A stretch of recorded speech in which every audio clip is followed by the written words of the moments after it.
Jangan kau ketawa. Lem toh, nah campur lem Korea. Tidak mau terbuka mulutnya. Pas ngelem, mabuk setengah. Dia ambil naik motor. Bayangkan kalau orang mabuk setengah naik motor. Dia listrik dikira aspal. Pak! Mati! Mati kafir kodongo. Makanya anak muda, silakan kau jadi anak gaul. Anak band-band, anak motor-motor, anak skater, silakan. Tapi jangan dekati yang namanya minuman keras. Vodka, whisky, Jenever, Donald, topi miring. Saya baca. Tuh. Mati. Siapa lagi yang bisa mati dalam keadaan kafir? Contoh aja ini, jangan marah. Sabung ayam. Ada juga di sini. Didapat sama polisi. Kejar sama polisi. Jangan lari. Masih lari, tembak peringatan. Masih lari, tembak 2 kali. Masih lari, tembak 3 kali. Akhirnya tembak kakinya. Tembak kakinya, kepalanya dikena. Saya tanya temanku ya polisi, bagaimana caranya kakinya kok tembak kok kepalanya dikena? Dia bilang soalnya waktu tembak dia jongkok. Oh, pantas. Ini jangan kau musuhi polisi, cowok. Oi, kau kira enak? Kau kira enak kalau hidupmu tidak ada polisi di Indonesia? Hah? Rumahmu dirampok, istrimu dibunuh, anak gadismu diperkosa, hartamu dijarah, kau datang ke polisi. Tolong polisi, tegakkan hukum, cari pelakunya. Apa kata polisi? Mohon maaf, baru saja polsek bubar. Jangan ketawa, saya serius ini. Toh, pun kalau ada polisi yang minta-minta uang di jalan, biar anak SMP diminta juga uangnya, itu bukan polisi Indonesia, polisi film India. Itu film India kan 3 jam, nanti habis film baru dia datang.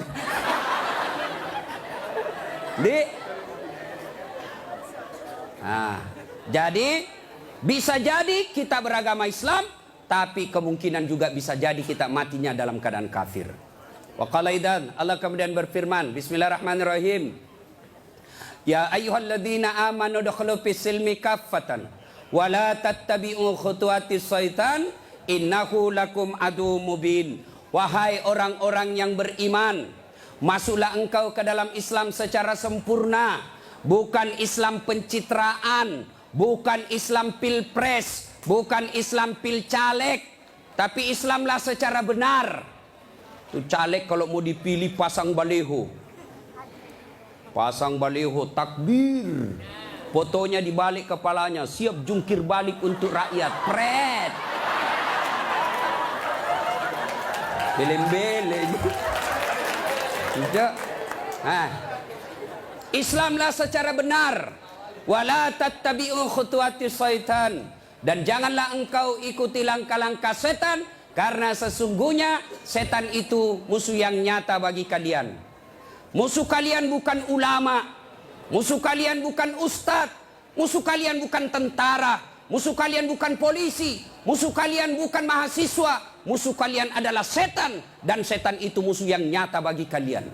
Kalau saya ceramah seperti ini, ada enggak setan di tengah-tengah kita? Ada. Orang ceramah masa ada setan? Ada, setannya bukan pocong. Tapi apa setan yang ada di tengah-tengah kita? Bentuknya handphone. Apa ibu? Orang sudah ceramah masih sibuk juga. Sudah 55 umurnya siaran langsung juga.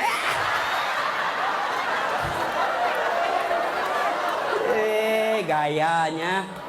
Woi, jangan siaran langsung. Saya tidak mau kalau ada siaran langsung. Simpan dulu HP-mu. Woi. Ibu-ibu yang pegang HP selama saya ceramah, saya doakan suaminya kawin lagi. Simpan dulu HP-mu. Simpan dulu. Simpan dulu HP, simpan dulu. Simpan ya. Bisa? Bu, ada ibu-ibu di Makassar ngefans betul sama saya. Usianya kira-kira 55 tahun. Saya heran, ibu-ibu aja yang ngefans sama saya. Saya lagi ceramah, dia belakangi saya. Barusannya ada orang saya ceramah di belakangi. Ternyata dia ambil HP-nya selfie. Baru dia tulis di Facebook, dia latar belakang Das Atlatif. Saya dijadikan background. Kau kira saya pot bunga? Selesai ceramah dia kejar 55 umurnya. Selesai saya ceramah dia kejar. Ustadz, boleh selfie? Boleh, rame-rame supaya tidak ada fitnah. Sudah dia ganti lagi gayanya. Udah ulang lagi. Ulang Ustadz, jelek saya bilang dalam hati. Biar kau ulang apa? Mukamu yang jelek.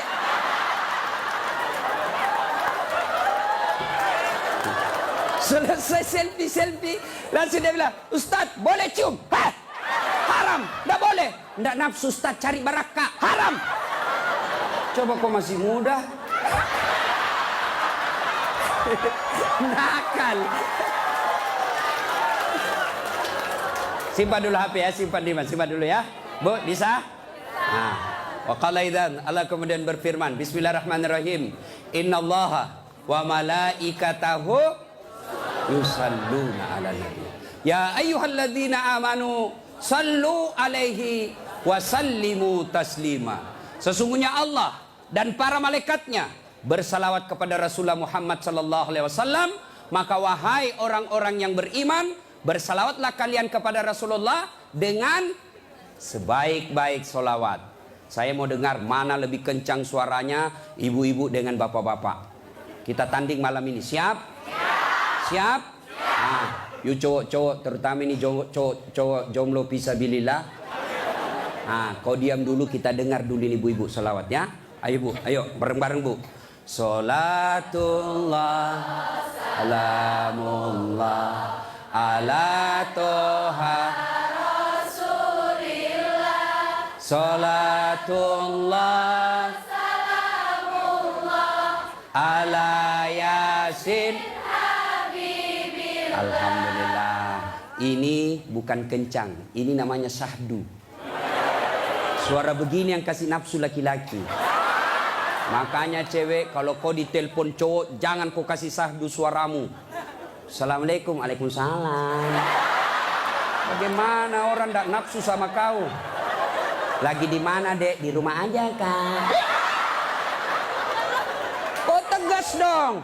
Sebagai cewek muslimah, jangan kau mendayu-dayu. Assalamualaikum, waalaikumsalam. Lagi di mana? Di rumah. Ngapain? Apa tanya-tanya? Berhenti.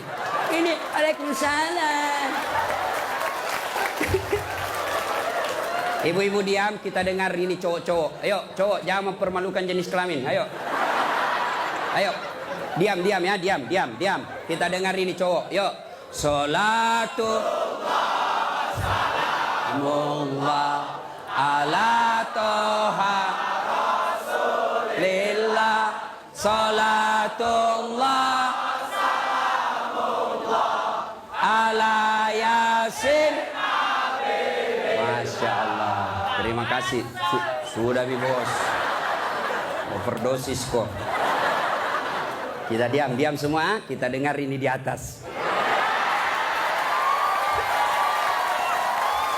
Ayo. Duduk ngambil gaya loh. Ya, ayo bareng-bareng. Yuk. Sholat. Love it. Ini mau poligami, Fred.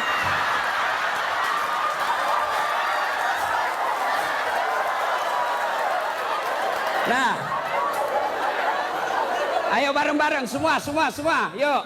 Salatullah salamullah ala toha Rasulillah. Salatullah salamullah ala yasin Habibillah. Alhamdulillah, terima kasih. Dek, bisa ndak bedakan tadi mana suara cewek, mana suara laki-laki? Bisa. Kenapa bisa? Karena Allah kasih kita telinga yang lengkap sensor pembedanya. Dia bisa bedakan mana bunyi handphone, mana bunyi kentut. Tanpa kau pernah kursus. Woi cewek, mau ndak saya kasih handphone iPhone X Max 512 giga? Mau? Gratis, mau? Mau, mana? Mau. Tapi pulsanya 5 juta ibu, mau? Tapi begitu saya kasih langsung tuli. Nah, mau diapa handphone kalau kau sudah tuli? Halo? Rusak lagi nih HP. Halo? Buka HP rusak, telingamu masalah. Berarti yang mahal bukan jaringan, yang mahal bukan seluler, yang bukan handphone yang mahal. Apa yang mahal? Telinga. Allah kasih kau gratis, tidak perlu kau bayar. Hebatnya lagi nih telinga, ya. Tempatnya kiri kanan proporsional. Bagaimana seandainya telingamu satu di bawah pantat? Halo, ya Ustadz. Lagi di mana? Di rumah aja Ustadz. Ayo. Repot toh? Ya, repot. Makanya kita ucapkan alhamdulillah. Alhamdulillah. Woi, cowok. Woi. Mau saya kasih ini kamera, mahal ini kalau dikumpul semua, ratusan juta ini. Saya mengajar mata kuliah fotografi di UNHAS. Nih, ya. Kalau kamu ngambil gambar, kau harus tahu berapa megapiksel kekuatan kamera kamu. Kau harus tahu berapa kekuatan cahaya di tempat itu. Kau harus tahu berapa kecepatan angin ketika ada kau ambil gambar. Kau harus tahu berapa jarak dari matamu dengan objek yang kau akan ambil. Apa ini kamera yang mahal? Bukan. Apa yang mahal? Mata. Allah kasih kau gratis, tidak perlu kau bayar. Hebatnya lagi di mata, begitu kau buka otomatis autofokus. Tidak perlu kau putar. Siapa ini? Oh, ternyata Felix Xiao. Wah, tidak perlu Pak. Otomatis. Dan hebatnya lagi di mata, Allah kasih kau sensor. Dia bisa bedakan mana istri, mana tetangga. Coba bayangkan, seandainya tidak bisa dibedakan, tertukar istrimu. Kenapa malam minggu lain-lain rasanya ini? Ternyata Satpol PP. Makanya kita ucapkan alhamdulillah. Alhamdulillah. Bos, saya mengajar mata kuliah public speaking. Nah, praktikumnya itu pidato di depan saya. Wih, ada cewek, ada kawat di giginya. Saya biasanya di kampung pagar yang dikawat. Ini giginya dikawat. Saya tanya, apa namanya itu, Dek?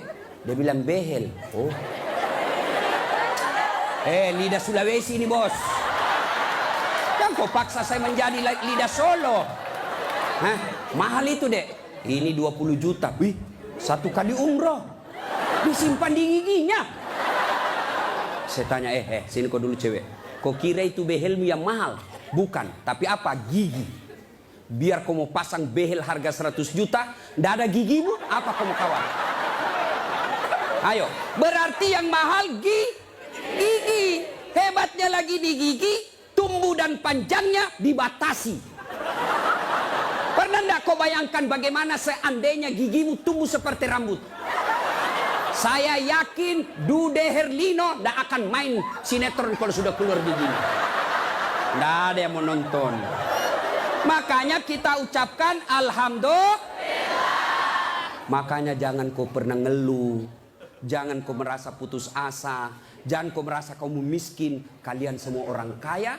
Yang kekayaanmu kata Allah, fi ahsani takwim. Itu badanmu yang sangat cantik. Ya. Saya jelek Ustaz. Karena kau membandingkan sama yang cakep. Saya tidak mau duduk dengan ini artis Satri Hijrah. Hancur saya. Hancur. Lebih baik saya dekat-dekat sama Tukul 11-12. Kalau saya dekat-dekat di sini, hancur saya, Pak. Bersyukurlah kepada Allah. Dan salah satu cara bersyukurmu, kamu datang di tempat ini. Allah kasih kita begitu banyak nikmat. Sehingga Rasulullah pernah sujud, meneteskan air mata dalam sujudnya. Lalu Umar bertanya, ya Rasulullah, kenapa kau meneteskan air mata? Kata Nabi, karena saya tidak bisa membayar nikmat Allah dengan ibadah yang saya lakukan. Adakah yang bisa mengalahkan ibadahnya Nabi? Demi Allah, di kolong langit ini tidak ada orang yang hebat ibadahnya seperti Rasulullah Muhammad SAW. Tapi beliau masih sadar ibadah yang dilakukan tidak mampu membayar nikmat yang Allah berikan. Maka kalian bersyukur datang ke tempat ini. Dengan catatan, setelah kau datang ke tempat ini, sehari sampai 3 hari, kalian dengar dakwah, kalian berzikir, kalian ngaji, kalian mencatat. Ingat, setan tidak pernah putus asa menggoda kalian. Bagaimana Gimana cara dia goda? Dia hancurkan pahala-pahalamu. Adakah perbuatan yang bisa menghancurkan pahala-pahala kita? Ada, kata Nabi. Sittatu asyain tuhbitul amal. Ada 6 sifat yang bisa menghancurkan amal-amal kebaikanmu. Adik-adik sekalian, kalian pulang ke sini 3 hari kalian bertempur. 3 hari kalian bertempur melawan iblis, melawan kesombongan, melawan kepongahan, meningkatkan kesabaran. Jangan pikir setan putus asa menggodamu. Dia akan goda kamu setelah kau pulang. Dengan cara apa? Dia hancurkan amal-amalmu. Sehingga nanti kau berkata di hadapan Allah, ya Allah, mana pahalaku? 3 hari 3 malam saya dengar dakwah. Allah menyatakan, memang dulu ada pahalamu, tapi hancur oleh karena perbuatanmu sendiri. Apa gerangan yang menghancurkan amal itu? Kata Nabi, 1, al-istighalu bi'uyubil khalq. Suka sekali cerita kejelekan orang, dia lupa kejelekan dirinya sendiri. Gosip, gibah, penyakitnya. Bu ibu, Nabi ketika Isra Mi'raj diperlihatkan, bawa Nabi ke surga, Masya Allah banyak perempuan. Masuk ke neraka, na'udzubillah min zalik, lebih banyak lagi perempuan. Kenapa? Kata Nabi, karena 2 hal. 1, dia tidak mampu mensyukuri nikmat berupa suami. Dan yang kedua, dia tidak mampu menjaga mulutnya. Penyakitnya ibu-ibu. Saya ajak lewat tadi, masih ada yang gosip. Begitu saya dilihat, dia bilang, itu juga bajunya yang di YouTube.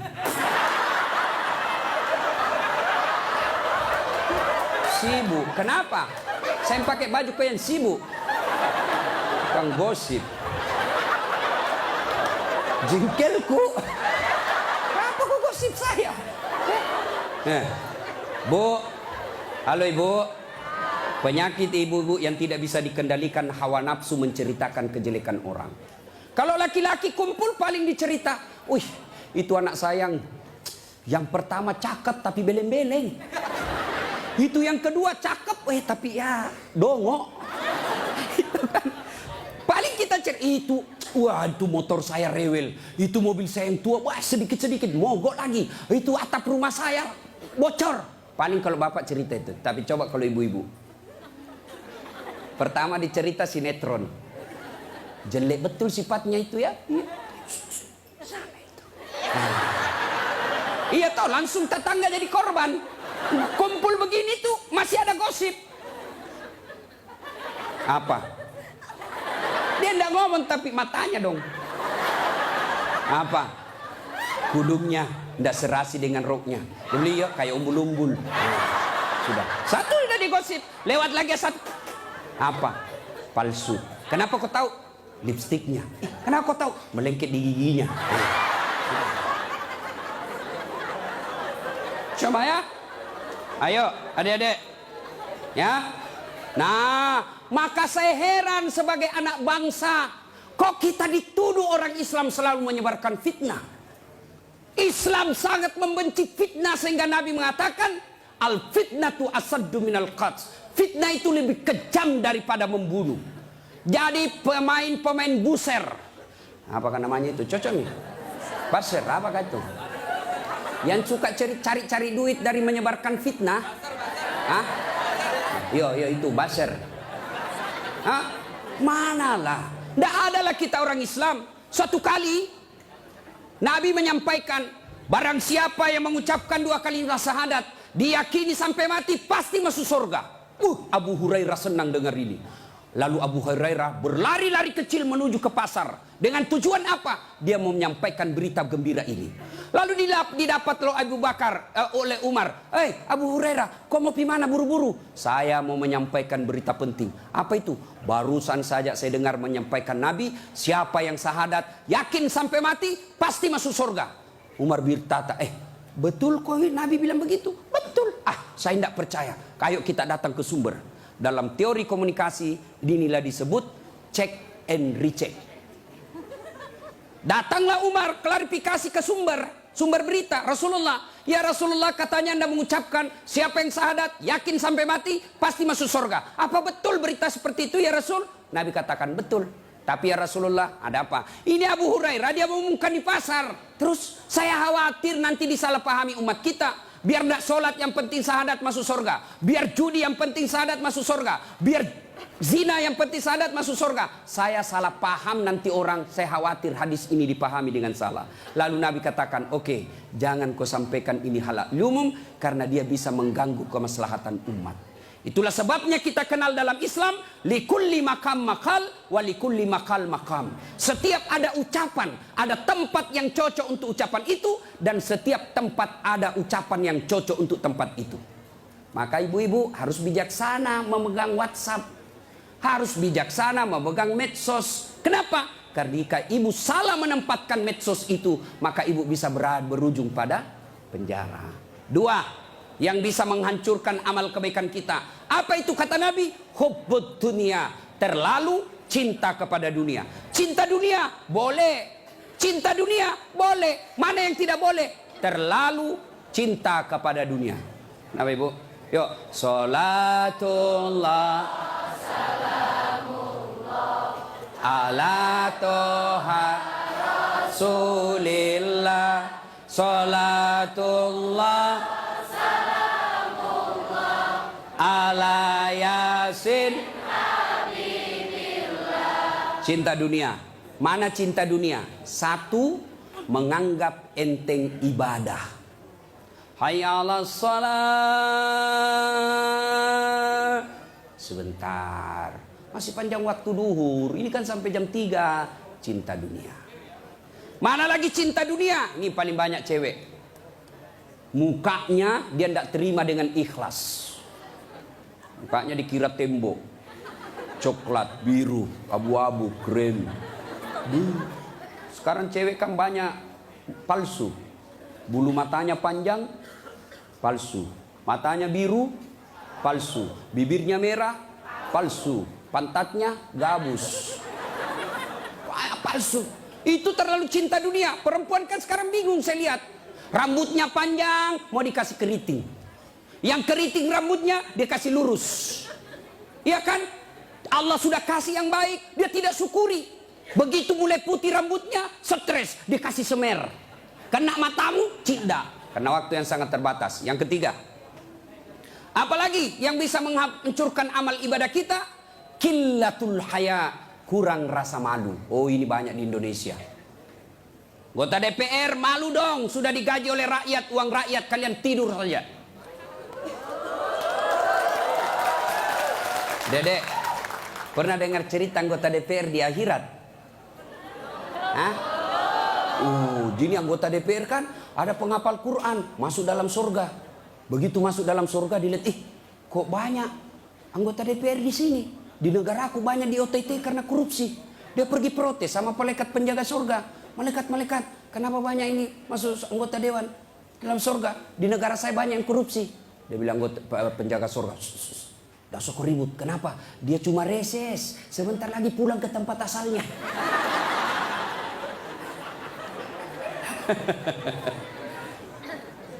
Terlalu cinta kepada dunia dilarang oleh agama.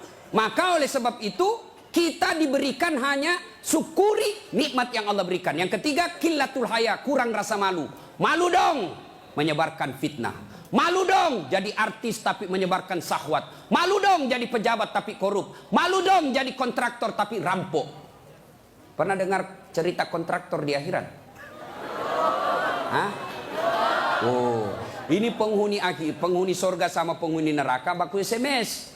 SMS-an dia bilang penghuni surga, "Mas bro, bagaimana kabarmu di situ?" "Bah, enggak ada enak di sini.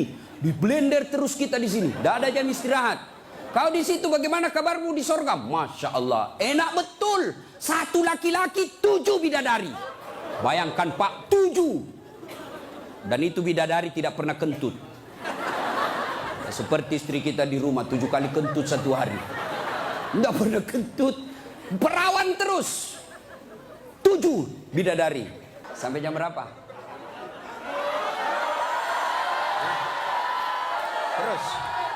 Terus. Lalu kata penghuni surga, "Wah, enak betul di sini." Penghuni neraka, "Bolehkah kami jalan-jalan ke situ?" "Boleh." Ya gimana?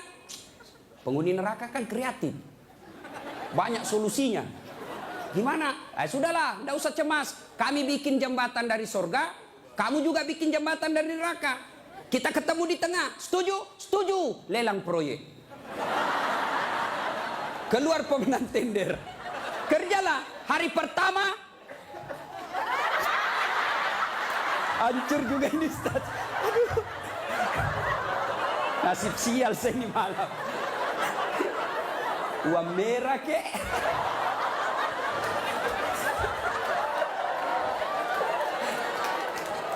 Jauh-jauh dari Sulawesi 10.000.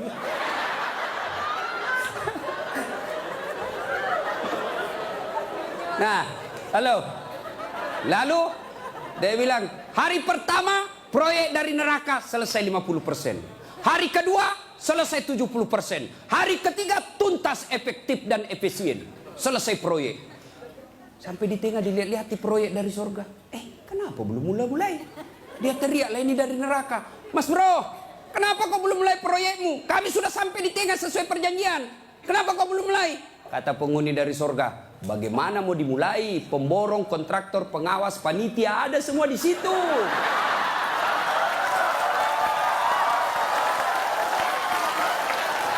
Di sini penghafal Quran aja di sini. Nggak tahu hitung proyek, salah-salah kalkulatornya.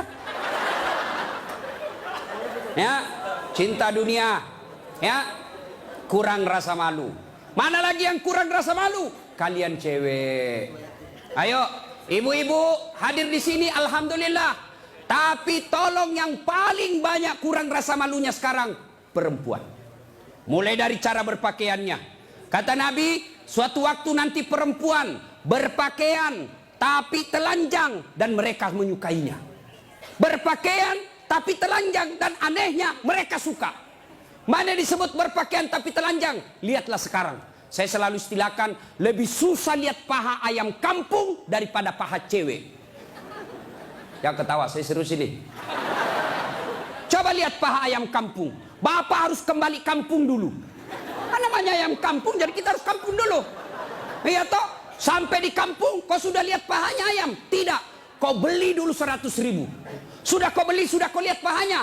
Belum. Kau kejar dulu 1 jam. Begitu kau mau tangkap, dia terbang. 1 jam dikejar, baru tangkap. Sudah kau tangkap, sudah lihat pahanya? Belum. Kau potong dulu dengan ucapan Bismillahirrahmanirrahim.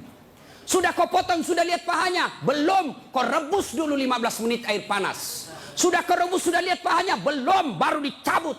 Baru kelihatan pahanya putih mulus. Balik kampung, kau keluar 100.000, kau kejar 1 jam, kau potong dengan kalimat basmalah, kau rendam 15 menit air panas, baru lihat pahanya yang putih. Ayam kampung. Tapi coba lihat cewek, kau berdiri saja di pinggir jalan, 15 menit, 10 pasang paha cewek gratis. Bahkan kadang-kala boleh dicolek. Makanya cewek, mari kita kerjasama. Kami laki-laki jaga mata, tapi tolong Anda cewek jaga akhlak. Biar kami setengah mati jaga mata, kalau kalian gentayangan habis amal kami.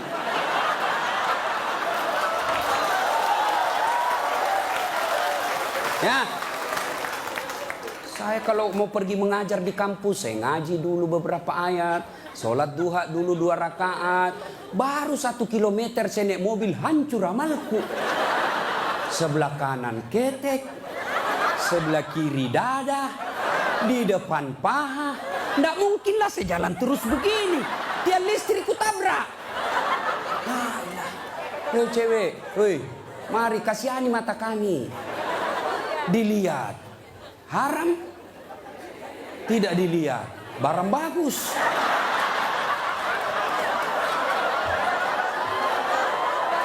Hei, oke, sekarang banyak perempuan kurang rasa malunya. Dulu. Kalau ada perempuan hamil di luar nikah, dibuang dari kampungnya. Keluar kau menyebarkan aib. Itu dulu. Dulu perempuan meskipun belum pakai jilbab, tapi dia jaga harga dirinya. Saya zaman SMA kan belum ada jilbab. Kawan saya kalau jatuh ballpointnya, Kan tidak pakai jilbab. Dia pegang dulu ini, lalu dipegang roknya di bawah, baru dia dongkok begini. Dulu. Sekarang cewek dia sengaja memang itu pakai tipis kecil, jalan dia mau tabrak kita. Hancur. Maka kalian akhwat yang datang di sini pengajian selama 3 hari 3 malam, tolong selamatkan saudara-saudara kalian akhwat-akhwat supaya mereka tidak pakai begitu.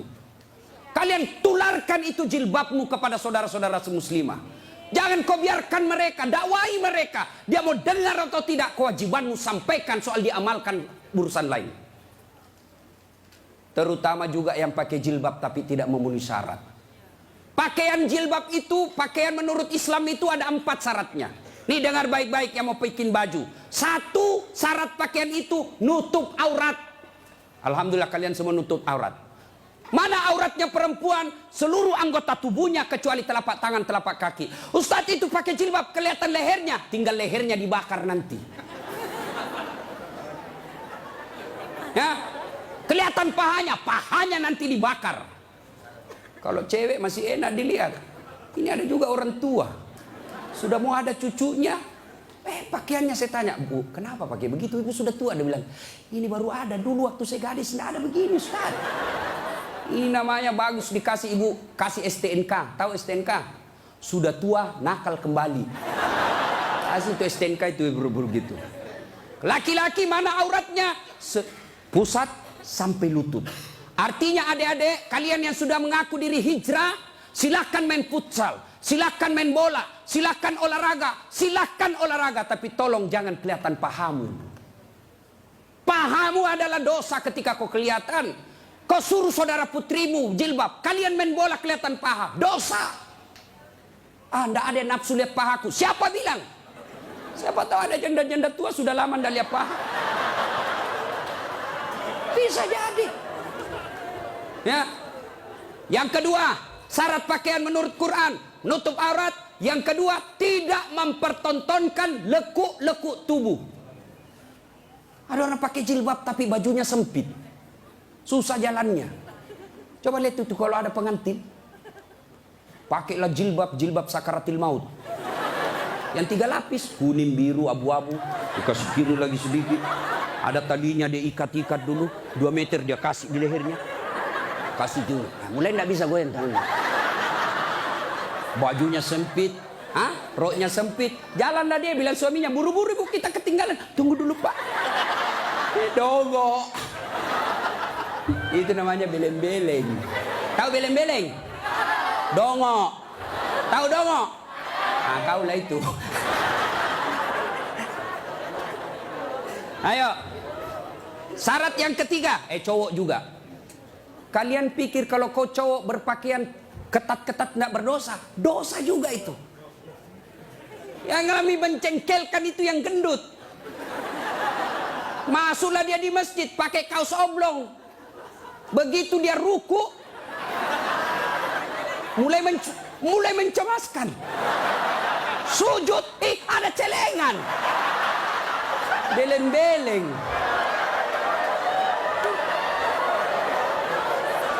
Nah, yang ketiga, syarat pakaian yang ketiga, saya ulang, tutup aurat, tidak mempertontonkan lekuk-lekuk tubuh. Yang ketiga, pantas. Apa maksudnya? Kalau saya alumni apalagi Muslim United, saya alumninya, 3 hari 3 malam saya dengar dakwah, maka sebaiknya pantas tidak saya berpakaian begini. Saya pengurus remaja masjid, pantas tidak saya berpakaian begini. Saya muslim terhormat, pantas tidak berpakaian begini. Saya pejabat, pantas tidak saya berpakaian begini. Saya muslimah, pantas tidak berpakaian begini. Tanya kepantasannya. Itulah sebabnya agama Islam mengajarkan ketika kau berpakaian, tanya, yuk pantas tidak pakaian begitu. Dan ini pakaian ternyata menyelamatkan kita dari dosa. Mana buktinya? Saya kemana-mana saya pakai begini. Cuma kadang-kala dia gosip saya itu pegawai bank. Kan saya mana-mana pakai sarung. Saya masuk nabung, ada pegawai apa sih itu yang namanya terima duit? Teller. Hah? Iya teller. Dia gosip. Dia apa? Salah masuk. Dia kira masjid. Dia kira saya masuk masjid, saya pakai sarung. Saya dengarlah saya, kenapa? Saya pakai sarung, kau yang sibuk. Nggak jadi saya nabung, pulang saya. Orang kalau pakai muslim begini, baju koko, gamis, insya Allah terpelihara dari dosa. Saya jalan tiba-tiba di mall banyak cewek cantik, nggak mungkin saya lihat. Kenapa? Saya malu. Masa Ustadz lihat yang cantik? Terpaksa dilihat, ya lihat sedikit aja. Sudah. Ayo, ibu-ibu, mau ndak suamimu terhindar dari tempat-tempat maksiat? Keluar, suruh pakai peci, pakai songkok, pakai gamis. Ndak mungkin dia pakai begini pergi main biliar. Maka suruh pakai itu. Ada di Makassar, saya sudah suruh pakai Ustaz, tapi di mobil dia ganti. Memang sudah tabiatnya itu, sudah bajingan. Yang keempat, syarat pakaian yang keempat adalah indah. Ternyata Allah tidak meninggalkan keindahan. Allah tidak melarang kita keindahan dalam berpakaian, tapi dengan catatan tertib aturannya. 1, tutup auratmu. 2, jangan kau tontonkan dekuknya. 3, pantas. 4, indah. Ini sistematis, tidak boleh ditukar. Sayang 1000 sayang kita bikin pakaian. Indah nomor 1, nutup aurat 19. Akhirnya pakaian kita seperti yang kita lihat sekarang ini. Yang di atas turun ke bawah, yang di bawah naik ke atas, ketemu di tengah, tipis, sempit, kecil. Dongo. Nah, qillatul haya, kurang rasa malu. Yang keempat, yang bisa menghancurkan amal kebaikanmu, kata Nabi, qaswatul qalbi. Apa itu? Keras hati. Apa itu? Tidak mempan nasihat. Selesai dengar ceramah tidak ada perubahan. Apa malah dia bilang? Siapa panggil itu Ustadz dari Sulawesi? Saya. Lain kali tidak usah undang. Kenapa? Tidak enak ceramahnya. Kenapa? Masa 6 dia bahas, saya terus dia kena. Keras hati kau. Selesai dengar ceramah, larang merokok. Malah dia bilang, apa tahu rokok apa? Memangnya saya minta duitmu? Keras hati. Ada perokok di sini? Ada? Saya doakan kalian berhenti merokok. Coba dengar itu calon-calon istrimu. Itu biasa orang merokok kayak kurang kerjaan. Itu aja dikerja 10 menit. Dan saya kasihan kadang-kala kalau di bandara. Coba lihat tuh perokok, dikasih masuk kayak kotak-kotak, kayak belek-belek. Sendiri di dalam enggak. Sekali-kali isap kunyah. Jangan kau sebarkan itu asapnya ke kita. Bolehlah kau merokok, silakan, tapi jangan kasih asapnya orang lain. Bagaimana caranya Ustaz? Kau bawa kerese.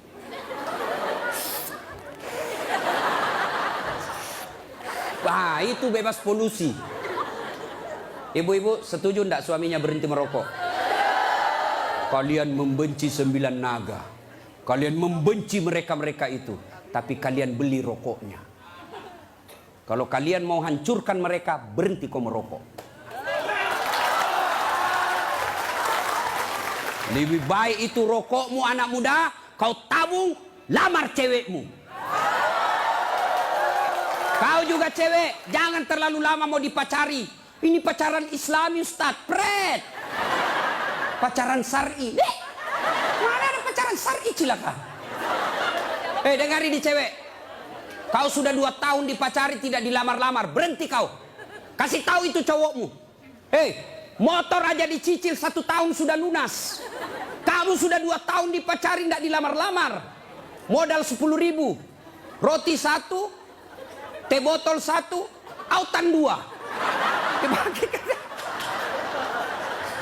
Modal 10.000 malam minggu. Qaswatul qalbi, keras hati, tidak mempan nasihat. Mereka yang selesai dengar dakwah tapi tidak ada perubahan, itu yang disindir oleh Allah. Wathawaun alaihim a'anzartahum la yu'minun. Kau sampaikan ayat Allah atau tidak, kau ceramai atau tidak, sama saja mereka tidak akan beriman. Keras hati, habis amalmu. Yang ke-5, penghancur amal, tulul amal. Apa itu? Panjang angan-angan alias malas. Dan yang ke-6, wadzalimun la yantahi. Perbuatan zalim yang tidak bisa dihentikan. Zalim kepada Allah, tidak sholat. Puncak kesaliman kepada Allah, tidak sholat. Ada yang malas sholat di sini? Ada? Hei adik-adik, mau jadi direktur, mau jadi pegawai, mau punya rumah yang mewah, gampang. Perbaiki sholatmu. Kecil buat Allah kasih kau mobil, kecil buat Allah kasih kau rumah yang mewah. Allah cuma minta sempurnakan sholatmu. Ada di sini yang tidak ada masalah? Ada? Ini malah muka-muka penuh masalah semua ini. Ayo, mana ada manusia tidak ada masalahnya? Istri cantik, kau kira bukan masalah? Masalah digoda orang, apalagi kalau suaminya jelek, lebih masalah lagi. Berarti bagus kalau istri jelek. Istri jelek dihina orang, kita lagi yang malu jalan sama dia. Duluan aja dek, nanti kita ketemu di gedung. Sampai deket tuh tidak muncul-muncul suaminya. Mana kau bang? Tidak jadi, saya mencret. Istri jelek masalah, istri cantik masalah. Mana ada orang tidak ada masalahnya? Kita kuliah apa masalah? Mau sarjana. Sudah sarjana selesai masalahmu? Tidak, mau punya kerja. Sudah punya kerja selesai masalahmu? Muncul masalah baru. Apa? Mau jadi kepala dinas. Sudah kepala dinas selesai masalahnya, muncul masalah besar lagi, mau jadi sekda. Sudah jadi sekda selesai masalahnya? Belum, mau jadi wali kota. Sudah jadi wali kota, mau 2 periode. Mau 2 periode baru dongo. Beleng-beleng. Kau salah, kenapa kau suruh pilih dongo? Mau kau? Ayo, tidak ada orang tidak ada masalah. Ya, maka Allah tidak mengatakan, hei Das'at, ada masalahmu, kau puasa dulu. Tidak. Hei Das'at, ada masalahmu, kau jadi dokter dulu, kau jadi insinyur dulu, kau kaya dulu, kau anggota DPR dulu. Allah tidak menyatakan itu. Allah cuma minta 2. Ista'inu bisawri wassalah. Sabar, perbaiki solatmu, saya yang selesaikan masalahmu. Itu janji Allah, bukan janji caleg. Kalau caleg mau dipilih, dibagi-baginya kartu namanya. Pilih saya, pilih saya. Ada masalah, telepon saya 24 jam. Begitu terpilih, dia ganti nomor HP-nya. Allah janji, pasti Allah tepati. Allah cuma minta, ada masalahmu cewek, kau risau soal jodoh, yuk perbaiki sholatmu. Hei cowok, ada masalahmu, kau sudah sarjana, tidak dapat kerja, yuk sempurnakan sholatmu. Saya sudah sholat Ustaz. Betul kau sholat tapi tidak ikhlas. Hayya 'alas shalah. Asar lagi. Barusan duhur, kau tidak ikhlas. Saya sudah sholat Ustaz. Betul kau sholat tapi main-main. Mana buktinya? Allahu Akbar. Ya kana suratul ladzina. Kau ketawa karena kau bayangkan dirimu. Nah, siapa yang ngajar kau sholat begitu? Sampai ada yang tanya saya ibu-ibu, Ustaz boleh enggak sholat? Panas Ustaz di rumah, enggak ada AC, enggak ada kipas. Sholat duhur boleh enggak tidak pakai BH? Boleh, tapi kau tidak beradab namanya. Boleh. Bayangkan kalau kau ruku. Yang ketawa cowok, ini barengan laki-laki perempuan. Boleh, tapi tidak beradab namanya. Itu kau tidak ikhlas. Saya sholat Ustaz, betul kau sholat. Tapi sholatmu ya tidak seperlunya. Ayo juga sholat Allah.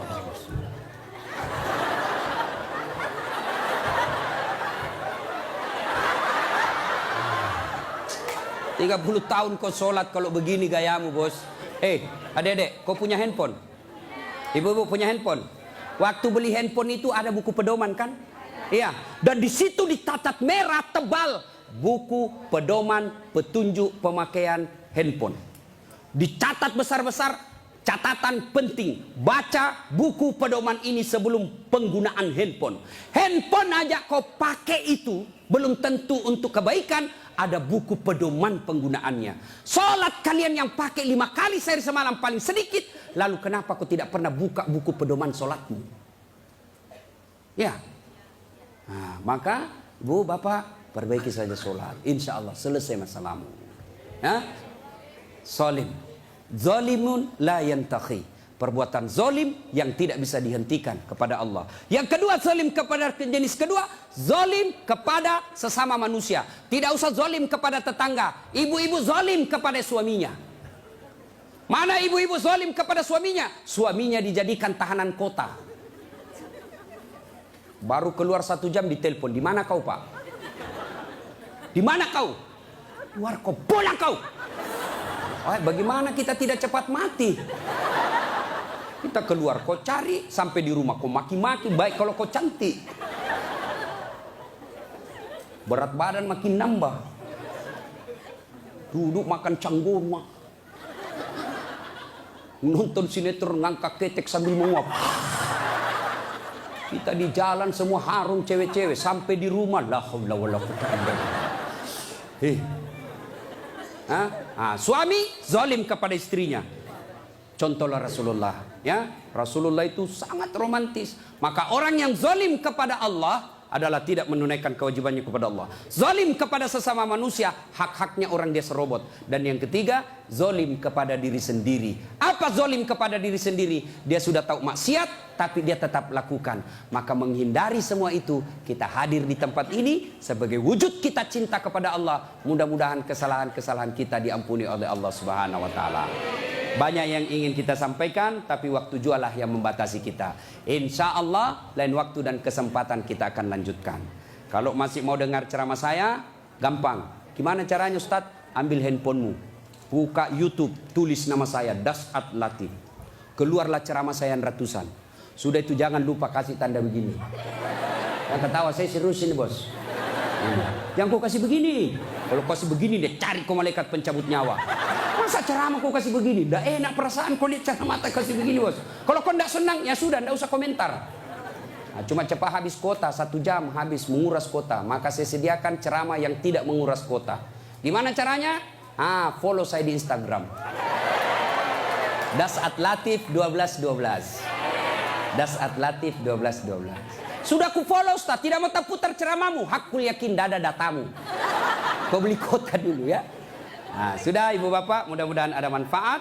Sebelum kita akhiri, mari kita kirimkan suratul Fatihah kepada Rasulullah Muhammad SAW. Khasiat dan keutamaannya kita ikhlaskan untuk mereka yang merintis pembangunan masjid ini. Yang terkenallah masjid ini seluruh jagat Indonesia.